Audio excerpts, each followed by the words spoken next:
Europe ভিসার ক্ষেত্রে মেডিকেলের প্রয়োজন আছে কিনা? অনেকেই এই প্রশ্নটা করতেছেন যে ভাই ইউরোপ ভিসার ক্ষেত্রে আমি অমুক দেশে বা বিভিন্ন দেশগুলোতে আমি যেতে চাচ্ছি, তো সেই হিসেবে মেডিকেলের প্রয়োজন আছে কিনা? দেখেন, মেডিকেলের প্রয়োজন ইউরোপ ভিসার ক্ষেত্রে কিছু কিছু দেশের ক্ষেত্রে, বিশেষ করে আপনি যদি স্টুডেন্ট ভিসার জন্য আবেদন করেন কিছু দেশের ক্ষেত্রে প্রয়োজন হয়, আবার অনেক সময় দেখা গেছে কিছু দেশের জন্য প্রয়োজন হয় না।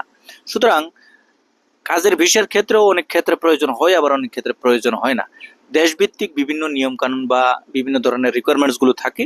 অবশ্যই আপনি যে দেশের জন্য আবেদন করতেছেন এবং যে দেশের উদ্দেশ্যে আপনি যাবেন সে দেশের যে রিকোয়ারমেন্টস আছে ভিসা প্রক্রিয়া সম্পন্ন করার ক্ষেত্রে, সেই বিষয়গুলো অবশ্যই আপনাকে খেয়াল রাখতে হবে। এবং তার আগে আপনি যার মাধ্যমে আবেদন করতেছেন তার থেকে বিস্তারিত বিষয়গুলো জেনে নেবেন। এবং তাছাড়াও আপনি যে দেশের জন্য, মানে ইউরোপের যে দেশের জন্য আবেদন করবেন, সে দেশের ভিসা কোন ক্যাটাগরির আন্ডারে আপনি যেতে চাচ্ছেন, সে বিষয়ের উপর ভিত্তি করে আপনি যদি আবেদন করার জন্য চেষ্টা করেন এবং সে আবেদনের উপর কি কি রিকোয়ারমেন্টস থাকে, আপনি যে দেশের ইউরোপের উদ্দেশ্যে যেতে চাচ্ছেন, তাহলে কিন্তু পরিষ্কারভাবে আপনি অনলাইনে সার্চ দিলেও কিন্তু বিষয়বস্তু সম্পর্কে পুরো ডিটেলসটা আপনি জেনে যাবেন। ধন্যবাদ।